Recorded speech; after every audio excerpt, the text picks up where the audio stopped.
Which I attended in Quintong Bukawi. I told him, brother, do you believe that God will give you a car?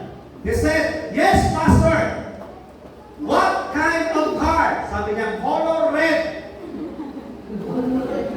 Toyota. Sedan. Ibig sabihin, kotse. Okay. Sabi ko sa kanya, from now on, our God is great. He will give it to you. Eto ngayon. Here's the great story. Eto na. Sunday, bumabasa, Pastor, I have to tell you something. So what is it, my brother? There is one guy who I'm attending the Bible study. He gave me car. What kind of car? I told him. Honor. Yung honor ko, hindi naluluma, hindi nagbabago. Honor. Sabi ko sa kanya, what did you do? Did you accept the gift? No, Pastor. What? Bakit? Because what I pray is color red, sedan, kotse. Kaya hindi ko po tinanggap. Pinatukan ko eh. Sabi ko, tinamaan ka ng magaling. Bakit? You go back, get the car. Sabi niya, Pastor, why? Because that's the start of blessing from you. If you cannot, what? Take care of the smallest things, who can give you the bigger things in life?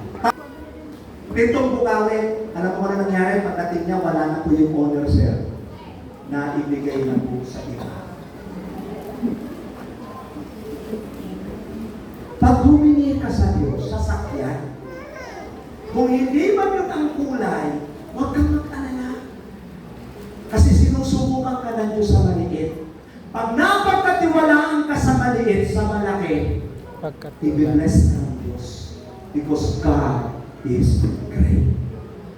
Merong isang lalaki nagpipray. 5 years na siyang nagpipray ng sasakyan, hindi siya bigyan. Minsan binigyan po at tinugol ng Diyos yung kanyang panalangin. Bago SUV, sports utility vehicle. Sa sobrang tuwa niya, niroad test niya. Brinitin niya. Sa sobrang tulin, lumagpas sa kalsada. Putol ang paa. Anong lesson? Hindi lahat ng blessing kalooban ng Diyos. Mas masarap yung kalooban ng Diyos. Huwag mong ipagpilitan.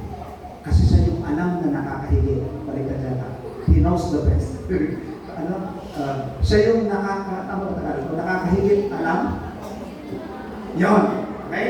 Nung lead mo, more than you said. You get the point? Pero ngayon, ang nakakatuwa ito, nagdadrive pa rin naman si Kuya. Nakaupo pa rin siya, 4 wheels pa rin naman. Maliit yung harap, malaki yung likod. Wheelchair. Driver pa din siya. Kung saan niya gusto, pwedeng pumunta. Kaya lang, ang manibela nasa ulo.